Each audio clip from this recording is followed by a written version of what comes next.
Hello, everyone. I'm Wa. And I'm Chris, and welcome to Docu-Sweeties. We're longtime friends who discuss the riveting and sometimes trashy world of reality TV and docuseries. Sure, but through our own lens, which is often salty, sometimes bitter, whatever we're doing, at the end of the day, hopefully mildly sweet. Today's episode that we are going to be talking about is Love After Lockup, aka Life After Lockup, Season 4, Episode 13, Partners in Crime. Yeah. It's so interesting because they don't know how to deal with their franchise. They have love during lockup. They should just do spin-offs like 90 Day Fiance does and just have separate seasons. And it's interesting that they've made this choice. They feels like they've backed themselves into a corner with it. But listen, they're pulling through. Matt Sharp does some things right. We can't argue he is a little master. So let's get into this episode. Which pool are we starting off? So we start off this episode with Lindsay and Deontay. So Blaine has a nice house, guys. Oh God. Okay. I mean, drugs pays. I don't know what to tell you, or whatever he does now, honey. I mean, I don't know if it's his family's house. Here's the thing. It looks really well female-y decorated. It just feels like, honey, a woman has gone through that house and she's put up like something on the door. It's like a big W, which I was like, I don't know his last name. Like, it's like, it's like a welcome, or maybe it's welcome, W for welcome. I don't know what the point of this is. There is discerning thought that's gone through this. And I mean, it makes you a fan of Blaine if you're not already. I don't know if it makes me a fan of Blaine, but it just makes me go, like, at least it isn't like his grandmother's decor. Like, it isn't old. So it's not like we feel like his grandmother passed away and he just took over his grandmother's house. Like, whoever did this decor is at least in their mid-40s with all this word art. We can obviously tell. Yeah. So we've got a scene of Blaine and girl Lindsay just a garble talking in their Mississippi twang. And why didn't they put subtitles? They did. This is what happened. The scene starts and Blaine says something that is outright. He says, "No, we're gonna do about TC," and they give him whatever subtitles for that. But then they should have just continued throughout the scene because Wah and I had to pause it and rewind it 1 billion times. Like 1 billion times. Yeah, it was like, what did she just say? And then he's like, "Whoa, you must be able to, well, I can't talk to Jerry because Jerry hasn't answered his phone. I don't know if he's asleep." What?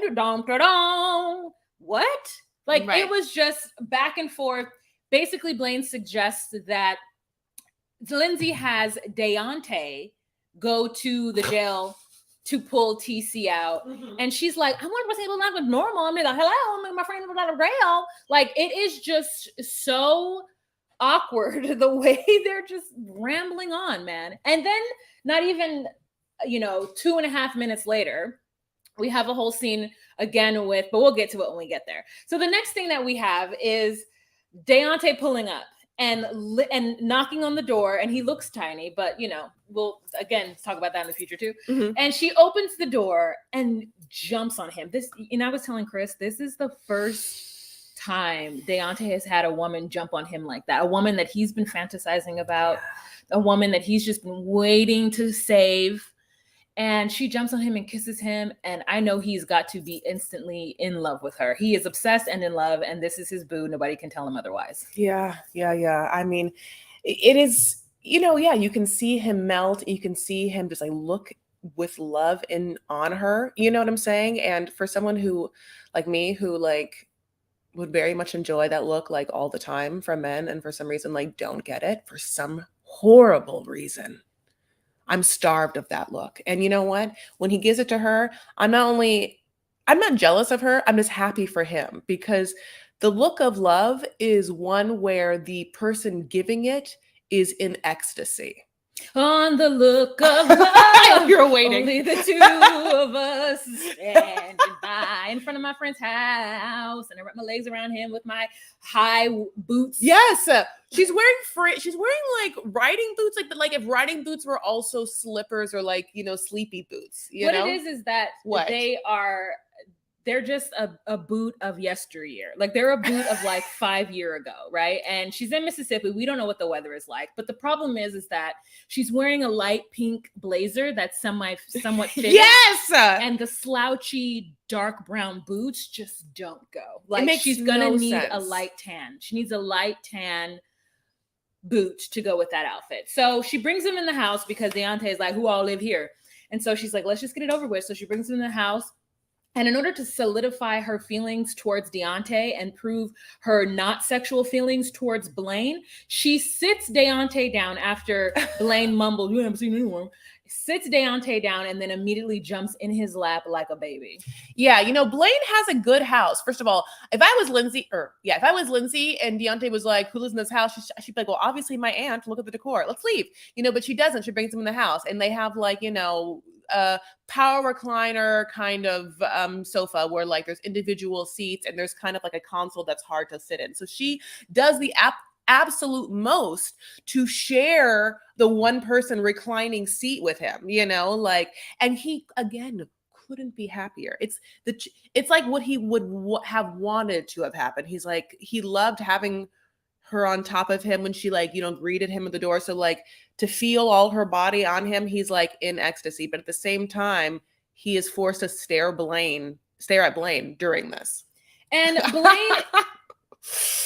And Blaine is just taking this, you guys. Like he is, because obviously they're not intimate. And even if he wanted to be intimate with her, he knows it's never going to happen because she didn't choose him.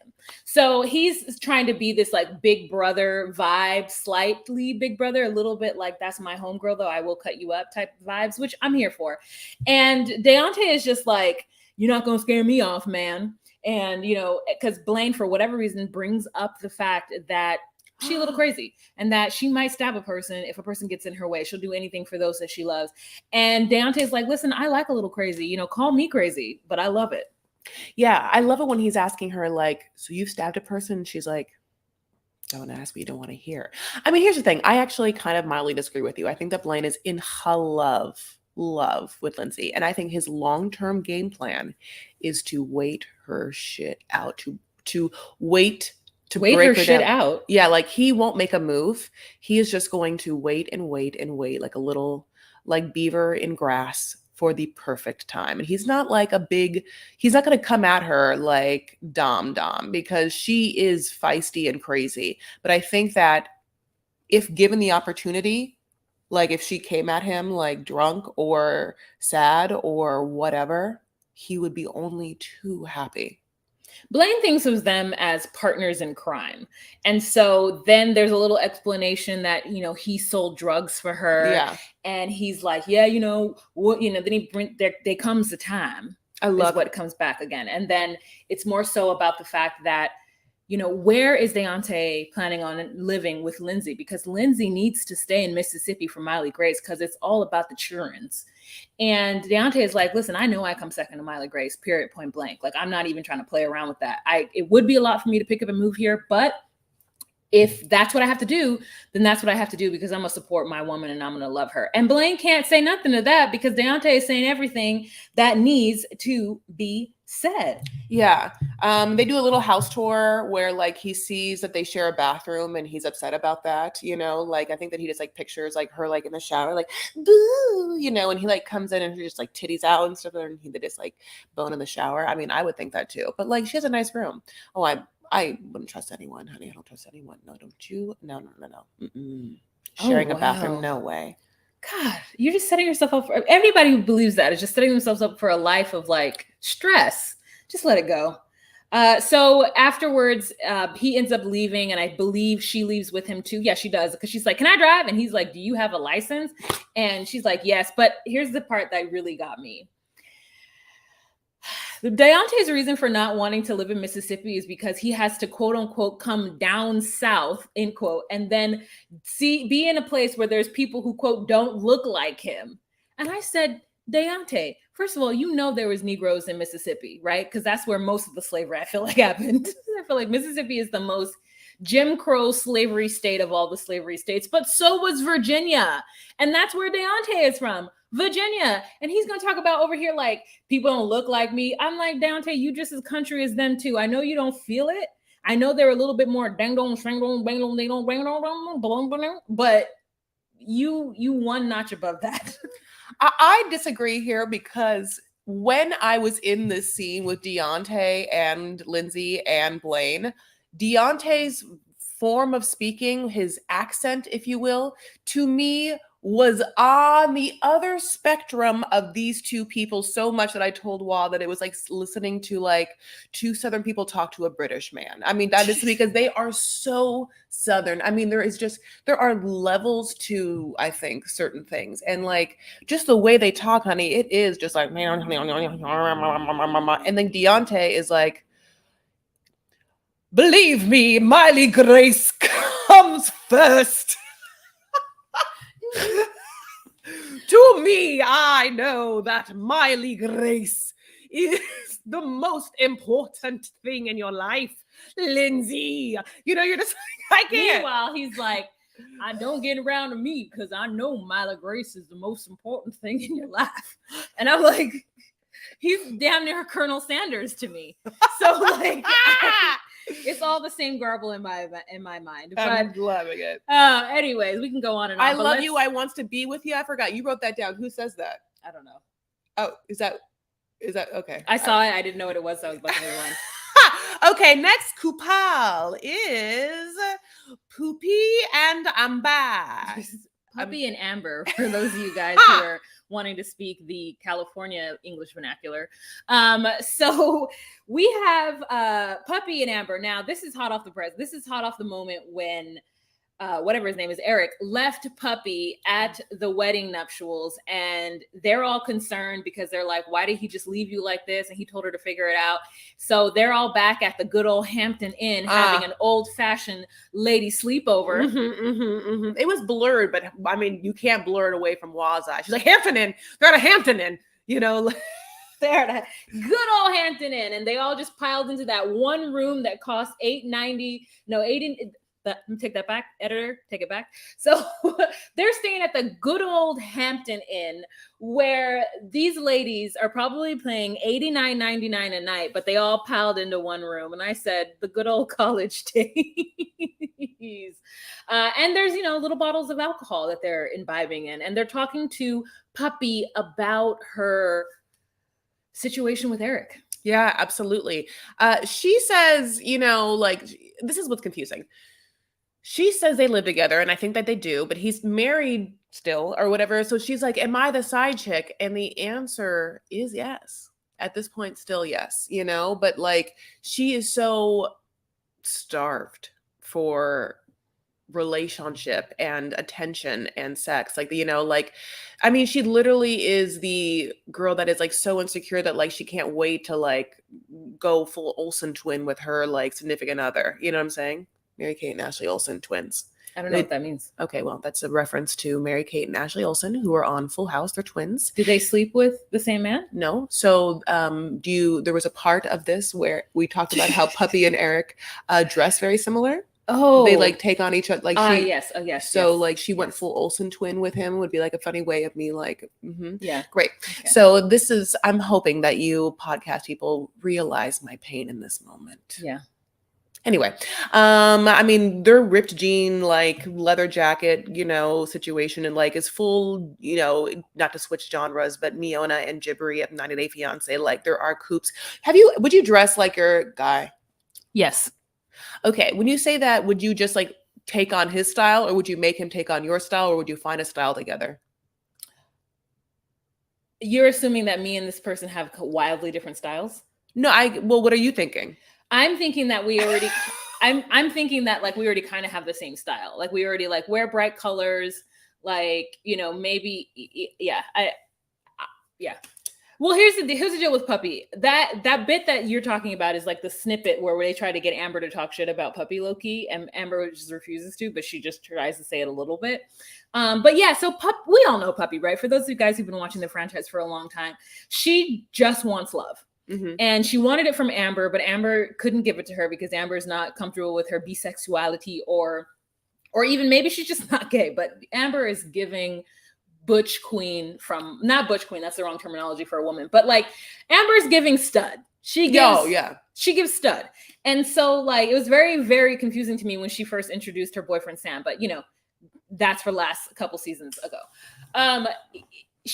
Puppy just wants to be loved. And I don't know what happened to her in her childhood that caused her to be a life of drug use, because Puppy's not a crime person. She's just doing and probably selling a little drugs, and she's silly and kind of dumb. So she gets caught up very quickly and very easily. Yeah. But all she, at the end of the day, is she wants love. Mm-hmm. And Amber loves her, but Amber's not giving her that all-encompassing love that she wants. And Eric gives it to her, but Eric is just such a dirty shitbag. Like, after her friends all leave, because they have to leave because they're all on parole of some sort. So they only got a pass to leave the state to be there for the wedding.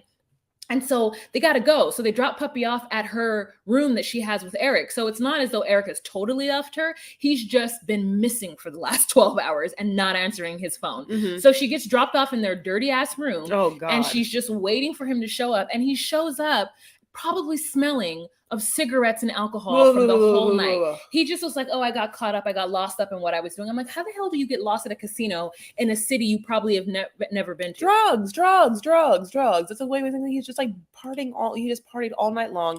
Yeah, you know, once we got in this hotel room and all his stuff was there, it was obvious that he was going to come back. Like, you know, I don't need to have any more of like Puppy being like, I don't know what's going to happen. It's like, he's not going to like, I mean, I hate to say this, whether you think you're valuable to him or not, that's questionable, but his stuff probably a value. So he's not going to leave all his stuff. Yeah. But specifically because he seems to be like somewhat flashy. Now, on God's green earth, I can't imagine that all of his stuff is real. Like, unless he is just such a drug dealer that and everything is under cash, that he just makes thousands and just spends it on like dumb, you know. But even his jewelry does not look real. Yeah. You know? I mean, I guess my question to them would be like, is she really the side chick if they live in a home together? And if so, then he does make enough money because she's not paying for that house. So like, they have a whole house, you know, that they're living in. And I imagine sometimes he does disappear and he's probably going to that other person. And then when she's like, well, when are you going to get divorced? And he's like, I don't want to really have this conversation. Like, when it happens, it happens. And producer asks him and he says, well, I can't get divorced right now because it would mess up some things I have in works. And I'm like, what is the person you're bringing over like on a K-1 visa? And like, you have to be with them for a certain amount of time for you to get the payment. Like, maybe he married like an El Salvadorian or something. And that person's family is just going to pay him a bunch of money to be her husband. And then after like a year and a half or 2 years or whatever the agreement is, then they get a divorce. Because otherwise, like, what other reason would he have to not be able to get a divorce right now? Is that a thing people do a lot? Oh, yeah. The Dominican Republic, 100%. You know, I've been asked if I would marry somebody for money. I have been, not for money. I mean, not for money. I've definitely had like people from Lebanon reach out to me and be like, shit's bad here and I feel bad, but also like, will you bring me to Lebanon and marry me so I get a green card? I'm like, well, and they're not offering to give you any money? Mm-mm. Oh, then no. Well, I wouldn't. You wouldn't do it for money? Oh, no, that's I wouldn't do it either. I'm an American and I love this country. No, it's like, how much money? I mean, usually like 20K, 30K. 20K? Well, yeah. What are they? Yeah. Okay. I mean, like, I could do a lot with 20K. I'm going to be honest. I'm going to put this out there, guys. If there's like a rich man that wants a green card, I would marry you for 10 million. How bad do you want it? Not that bad, girl. Okay, well then you'll get it. From you. They'll get it from a young girl. They'll get it from a girl who... Fine. Mm-hmm. Fine. Yeah. Also, let me just tell you, a rich man doesn't need you to get a green card. Okay, sure. They can just come here. Listen. So what you're talking about is what I'm saying. Yeah, what are you saying? I'm saying is that someone who's from a poorer country, and I'm not saying they need to be rich themselves, but if they offered me 20K, then I would know that this is like super important for them. And this is an investment. Maybe the whole family put in on it. And I would take that 20K and help them out. It would help me out. I don't have to deal with them. I just know where they are at every time though. So if I needed to get them to sign divorce papers, we would sign them divorce papers. I understand where you're coming from, and Leon is looking at it differently. It's like if I'm gonna upheave my whole life to get married to you and like, like change my status and like I don't even know like the taxes and who knows what I said, and like it's a lot of paperwork and it's like I'm tired or whatever. Like if you're going to make me do all of that, then I want something that is like obviously tangible enough for me, and 10 million is that. So I mean, everyone can be bought and everyone has a price, and the truth of the matter is I don't want to get married. So like you really have to make it worthwhile for me, and 20K is not worthwhile, but I wish you the best. 10 million is excessive. You know what? Someone just won 1 billion at Mega Millions. Not an American. An American won that. Money's money. People are Bitcoin billionaires. People are like, anyway. Basically, she doesn't want to do it because here's the truth. Don't nobody have the man who has $10 million who isn't an American. Okay. Can just buy his green card with $2 million. So why would he give you 10? Anyways, let's move on to the next couple. I'm a great wife, Wah. That's why I'm a great wife. I come with benefits, honey. I'm not just, I can put a charcuterie place and a cheese plate together like nobody's business. You know what? I want to support my friend and her delusions of grandeur, so I'm going to say okay. Wow. Plus I have boobs. Anyway, let's move on. So, and basically Eric's like, I left because like I wanted to leave you because like your friends were like asking me questions and it was just like really attacking questions. She's like, attacking questions, like you probably have lived a life, like you can deal with like some questions from some females, like you little pussy, know. Anyways, the next couple that we're going to talk about, Chaz and Bronwyn. I mean that name is a mouthful. I hate it. Well, I have to respect her culture or whatever and call her Bronwyn. Would you rather for the rest of your life hear her name, or would you rather for the rest of her life hear her talk? So mean. I like the way she talks because it's a study in like what is happening in your throat is always what I think when like what is happening in your throat and your brain to where like you're just like perpetually and permanently, is that what you want to do? And it works for her. Babe, it's so cute. I don't really want to talk about that right now. It works for her. And I am always envious of women who are able to smoothly get through this world by sounding like a baby and having men be like, oh, I love it. She just wants me to take care of her. And it's like, no, you want her to take care of you. So Chaz's flight is delayed. She's with her best Judy's at somebody's house, girl. And she's got schoolwork to do. And it's out of like some kind of workbook, which leads me to believe that this is like some kind of continuation. I didn't graduate from high school, like situation. And so she, it's just like a workbook where you just like rip the pages out. It's like they're perforated and you just write in there like what the adjective of going is, like gone. I don't know. I'm using words I don't know. Like you just like, it's just like, it was like a grammar workbook. It was just like the I don't know. What's another word for leaving? And then you just put like, I don't know. But anyways, so she's trying to do her homework and he keeps calling her what feels like every 15 minutes to give her the same update about him not being able to make it there because the Kentucky flights are all shut down because of weather and the electronics went out and he is so just like, but he's like, the world is conspiring against me from having sex. And then one of her friends is like, he's so pressed. It's because he wants to have sex with you. Yeah. She keeps putting these phone calls on speaker. So like, can we do a little back and forth? Yeah. Mm-hmm. Can I be her? Sure. Okay. Hey, babe. Oh my God, you wouldn't believe it. The fucking electricity went out and the fucking is ruining my life. I'm sick of this bullshit. And then now they just delayed me another hour.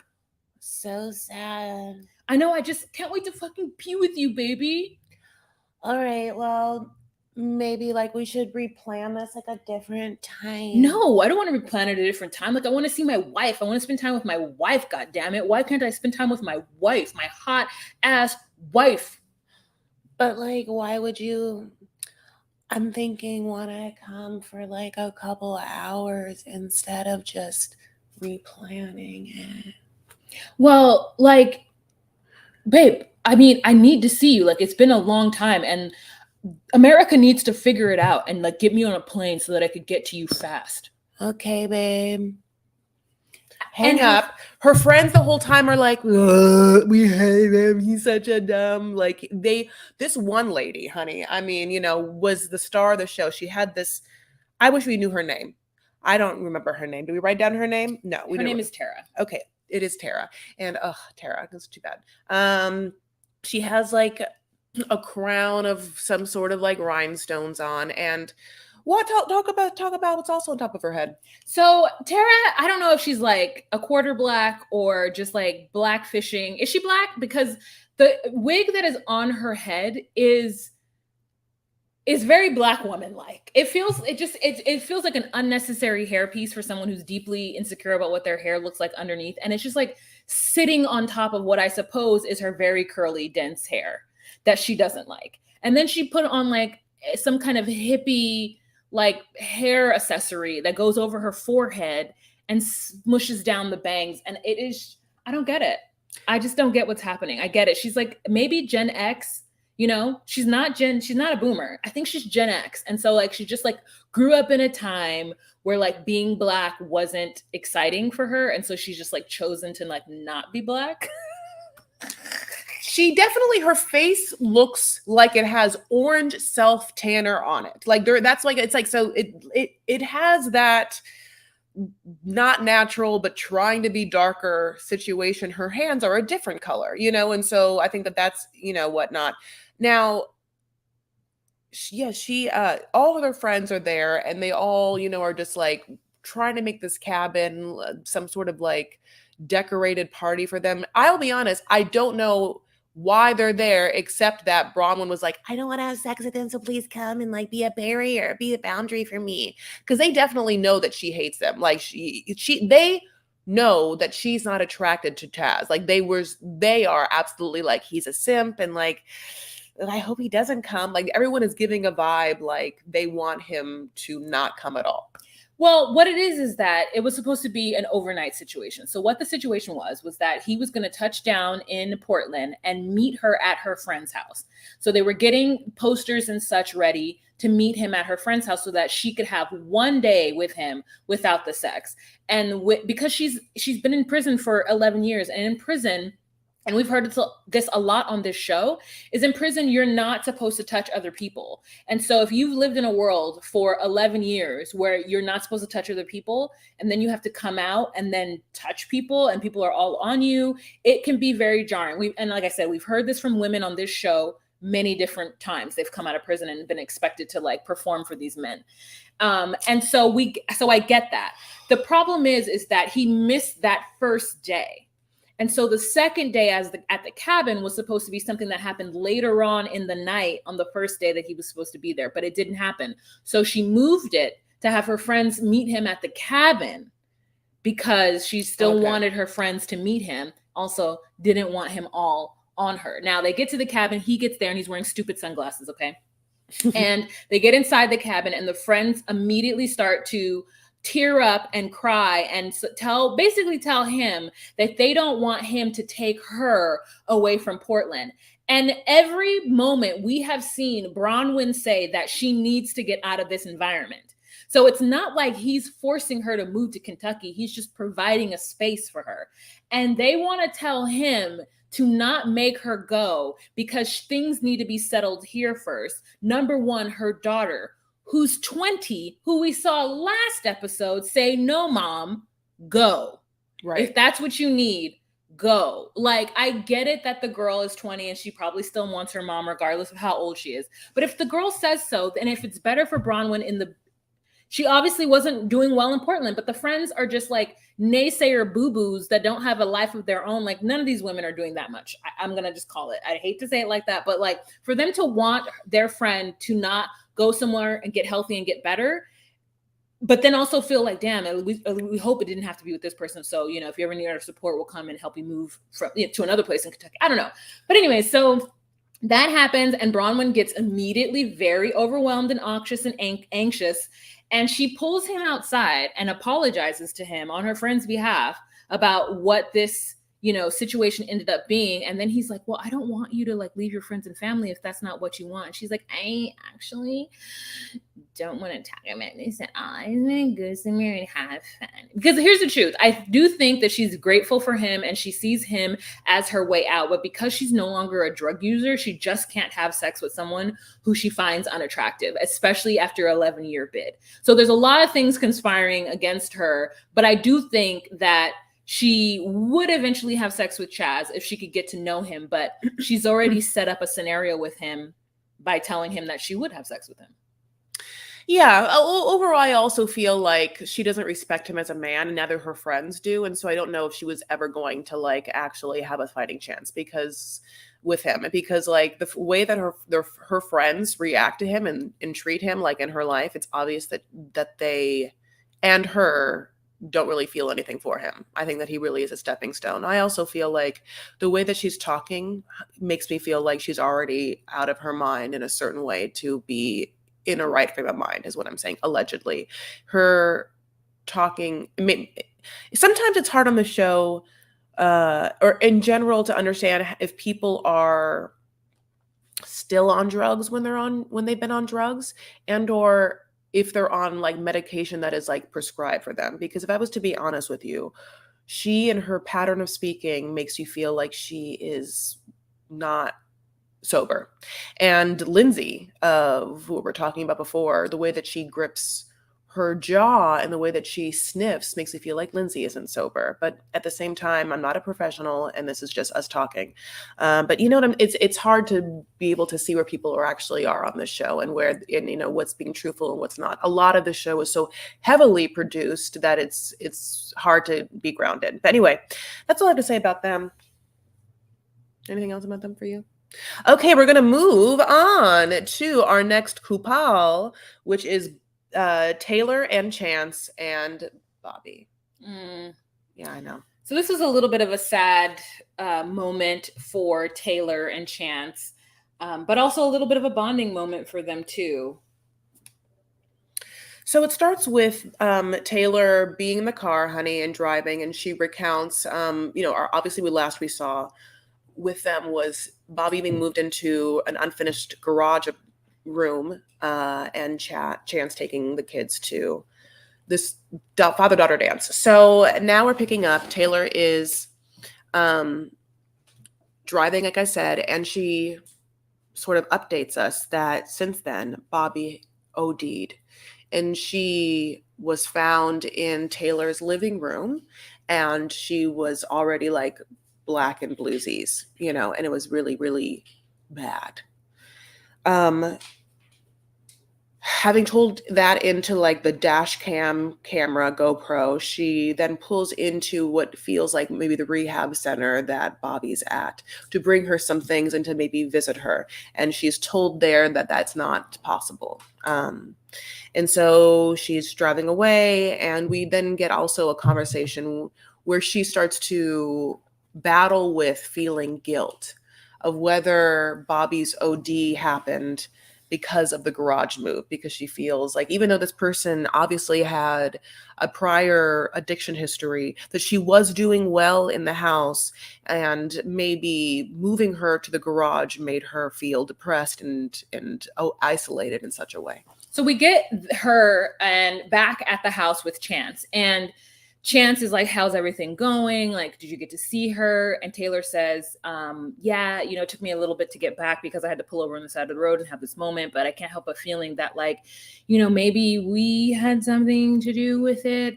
And then Chance is like, do you blame me? Yeah. And she's like, no, but I do feel like maybe she was doing okay. And Chance says, but she could have ruined our lives too with her choices.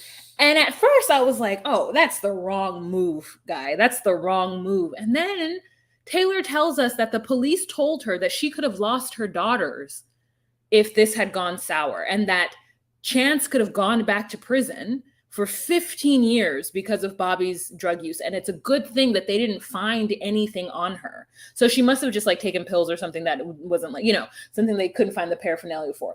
And so like, we now see this in a completely different light. First of all, I am shocked that they told her her girls could have been taken from her, but I'm kind of happy that they did, so that Taylor can stop blaming herself and or allow there to be room for Bobby to be responsible for the choices that she's making, regardless of if they're made from an addict's brain. You know what I'm saying? Like, they're still her choices. And if somebody is opening up their home to you, you unfortunately have got to respect it. It is, I feel so bad for this because on one hand, Taylor, not only is Bobby Taylor's sister, she is her twin. They grow up together. When you grow up seeing someone like go through things, and like, I think that Bobby, God bless, had a little bit of a weight problem growing up. There must have been a lot of things that Taylor saw Bobby go through and feel bad for her in such a way, and that feeling like you want to help someone in guilt or whatever. And then she has this addiction, but Taylor brings her into her house and she is her sister, but yet Taylor has kids, young ass kids that can find whatever, including dead bodies. And I hate to say this, but like I'm happy that Bobby was moved to the garage. I think that was actually an incredibly empathetic move, because Taylor is still allowing Bobby to live with her. And she has kids, 3 kids. You just can't have an addict around 3 young kids. I mean, I know it's your sister, but like, that's not the thing. And then, yeah, at the same time, Taylor also says like, if she had died, the cops and found something, chance would be taken away back to prison. I could lose my kids and my sister would be dead all in one night. Yeah.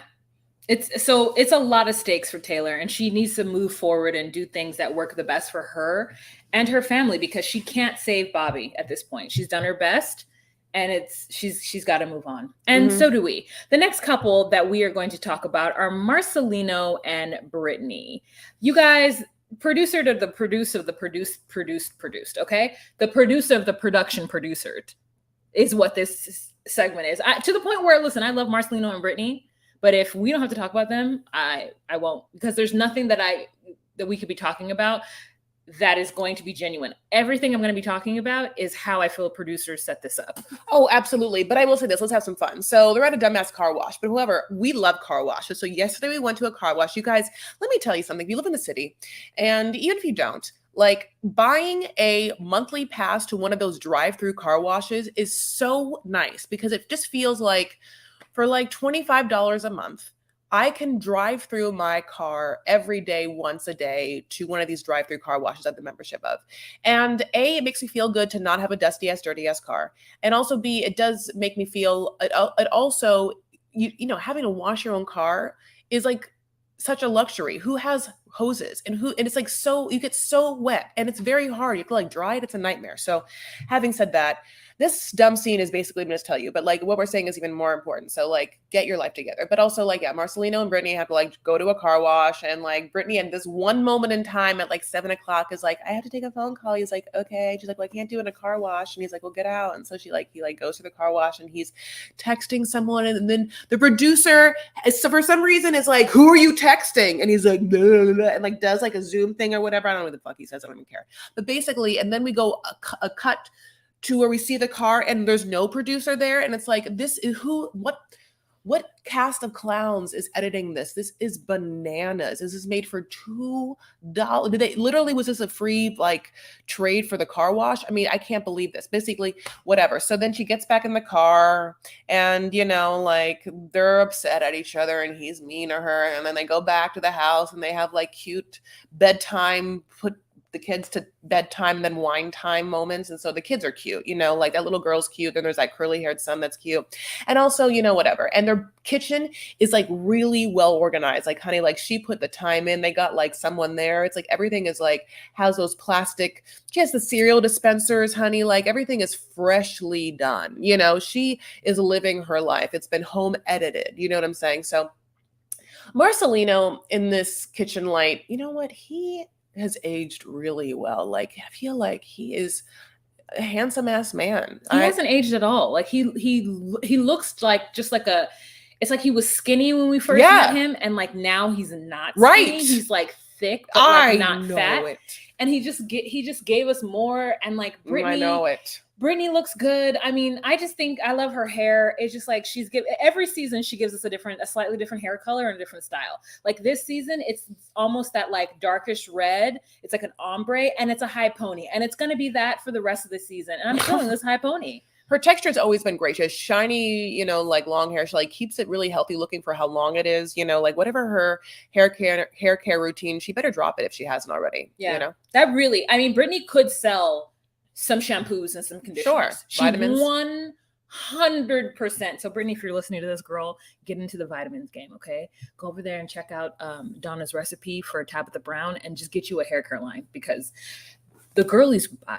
If you told them that they could have hair like you, the girl, and I don't even know about your type hair. You know what I'm saying? I am outside of that cultural reference, and I'm telling you, the girlies would purchase.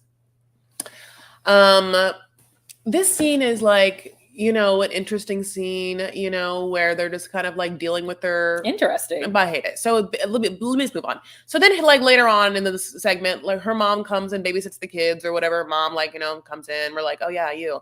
And then we have an office scene where we cut to her like real estate office.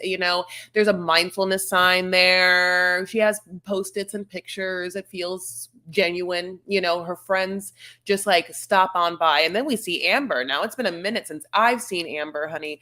And Amber looks like she's dropped those LBs. She's been dropping LBs all the way, like Hansel and Gretel, honey. Like, like all the little morsels of crumbs they dropped in the forest. That's her in the LBs until we've seen her now. And she's hiked through that forest.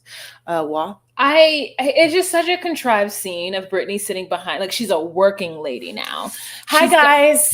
Thank you so much for coming into my office. I'm a working mom, making commissions, selling $3 million homes when I can, having specific phone conversations at car washes. We are in my office, and I've come a long way since the three. I feel like they all three have been in prison, and so this is just like a come to Jesus moment. And then she talks about how there's no love between her and Marcelino, and it just feels like she's living with the roommate. And then Amanda, surprise, has DMs from like a long time ago when Marcelino was like, damn, you didn't even come back, right? Was it that bad? And she's like, no, it wasn't that bad. I'm just really busy and blah, blah, blah, blah. And he's like, oh, okay, all right.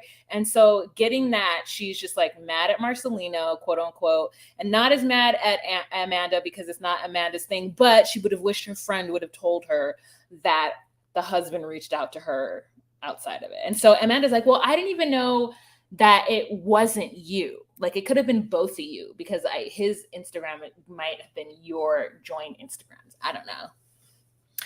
It was weird, but yeah, I'm sorry. I think I said Amber. It's what's her name? Amanda? What? Yeah. Okay. Yeah. So this was whatever, but it's fake. It's a just very fake manufactured drama between friends that are friends and wants to, continue to reign on this show. And at the same time, Wah, for having being so like, upset at their manufacturedness, Wah's like, I'm still okay with it because I want to watch them. That's what you said last night. Okay. But I don't necessarily want to talk about them. Sure. Okay. So shall we move on? No, let's continue talking about them. Next couple that we're going to talk about is dumbass Sean. I mean, I cannot. I know! I hate that picture! Oh my God. I can't.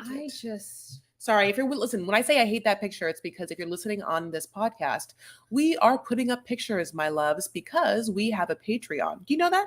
If you want to watch us make these crazy ass faces and make these horrible sounds, if you want to watch the sounds coming out of our mouth and see the weird pictures, you're welcome to join our Patreon for only $10 a month. It's patreon.com/talkiesweeties. At the same time, continue listening.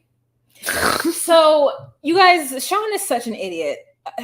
So the first scene that we have with this is Destiny. No. After she's just gotten off the phone with Sean while he's in the suit shop with his son. Mm-hmm. And this girl gets out of a car and she is pregnant. Yeah. She's pregnant. And then when they have the moment, they go into a baby shop because she's shopping with her friend that has a face.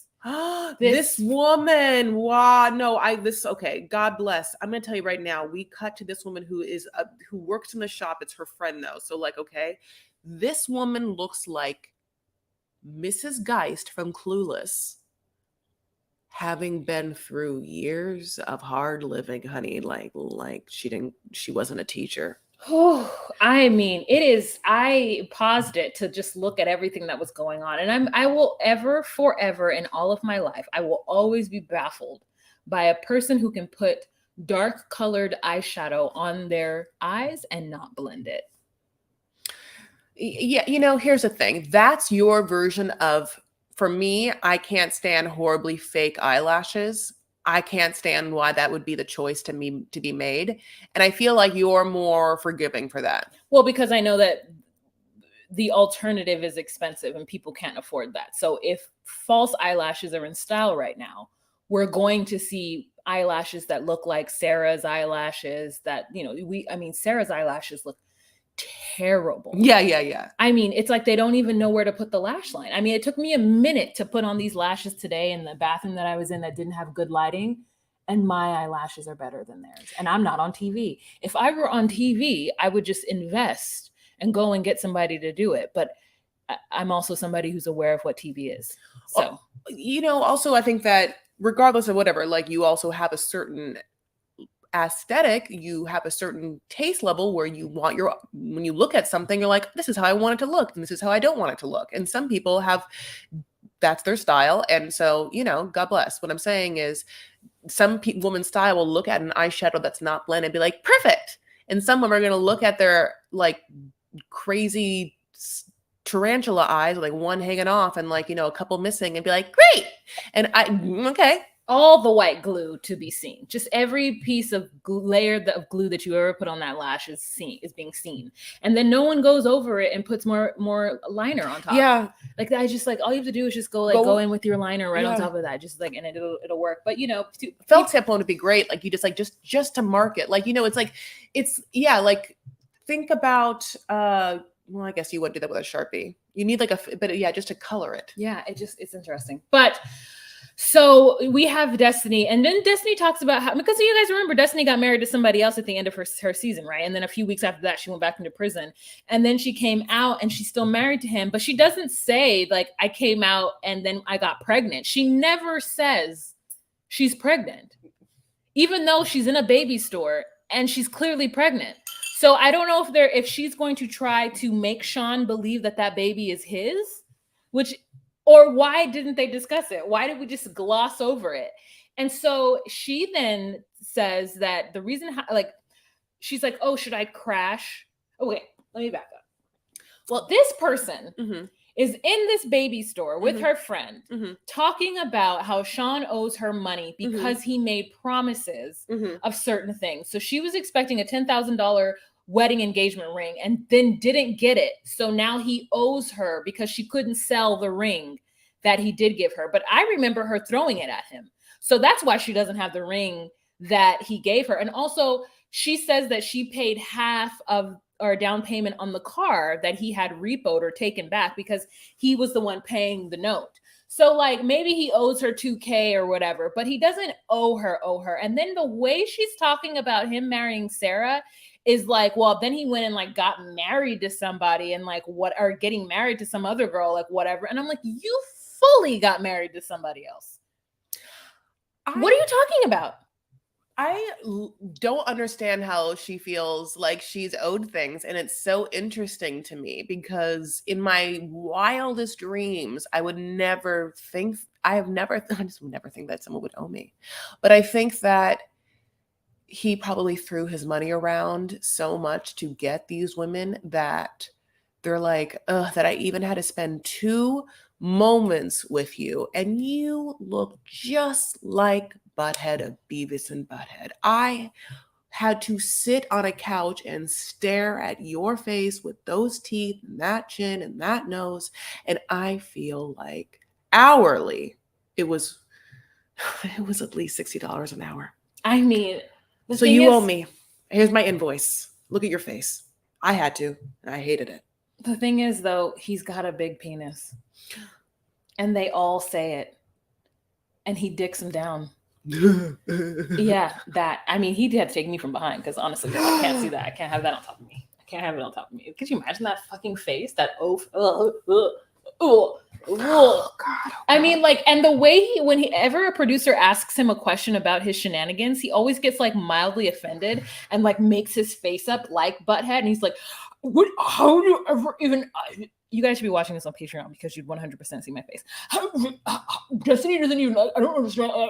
I'm just like, I just want to punch him in his stupid fucking face. I can't believe the way he looks. It's unbelievable. I fucking want to punch him in his stupid fucking face.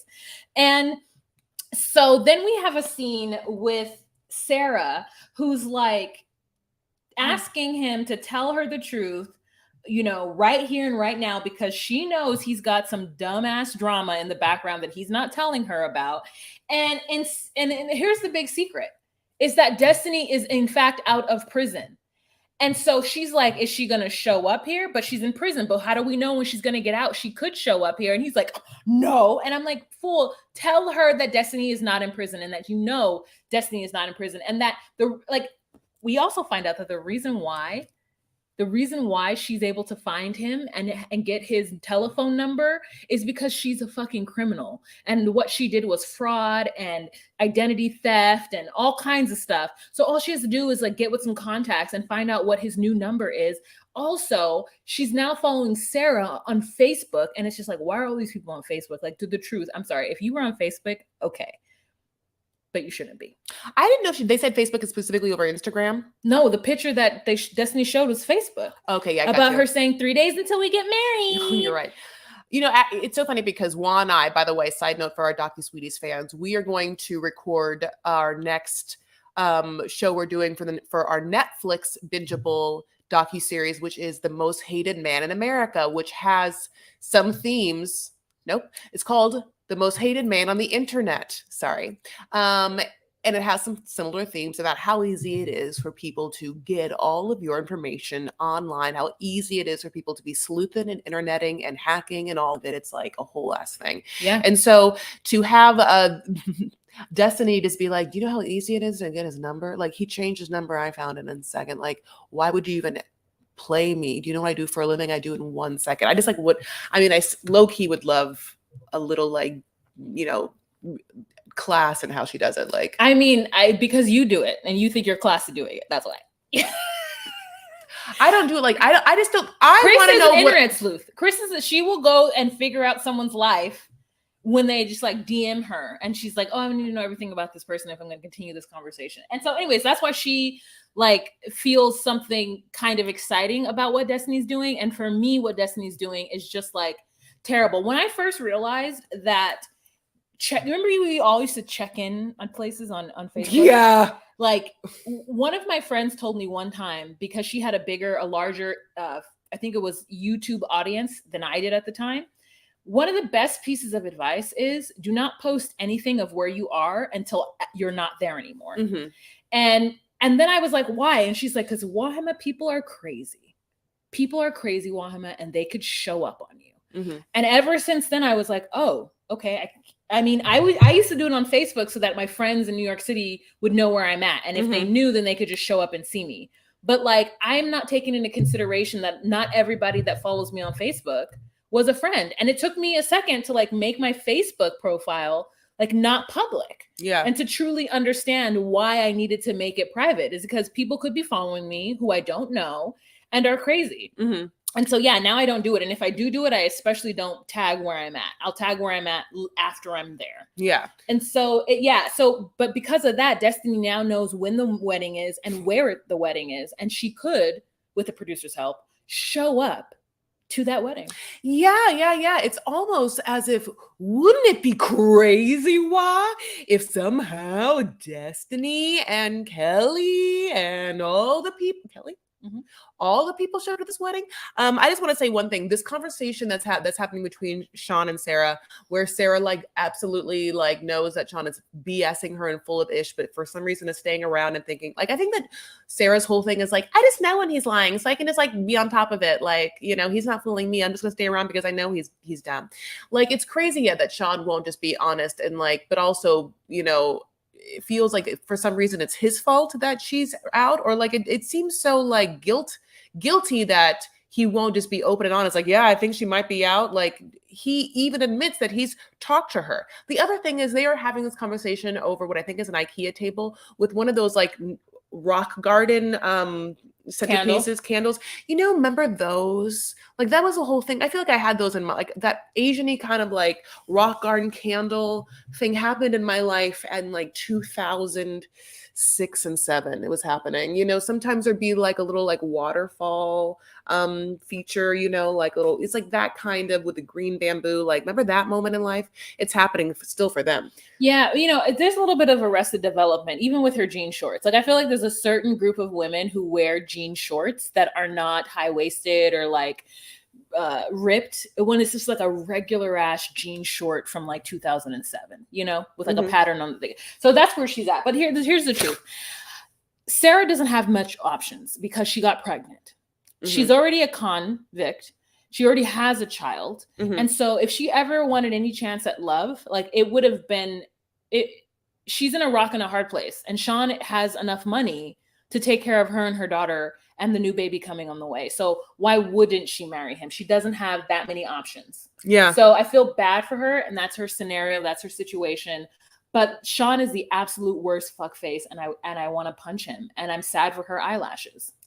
Okay, I agree. Let's move on to our final peeps. No, I want to talk about them some more. Okay, Brittany and Ray, honey. They brought them back? Go ahead. I can't even imagine why they brought them back.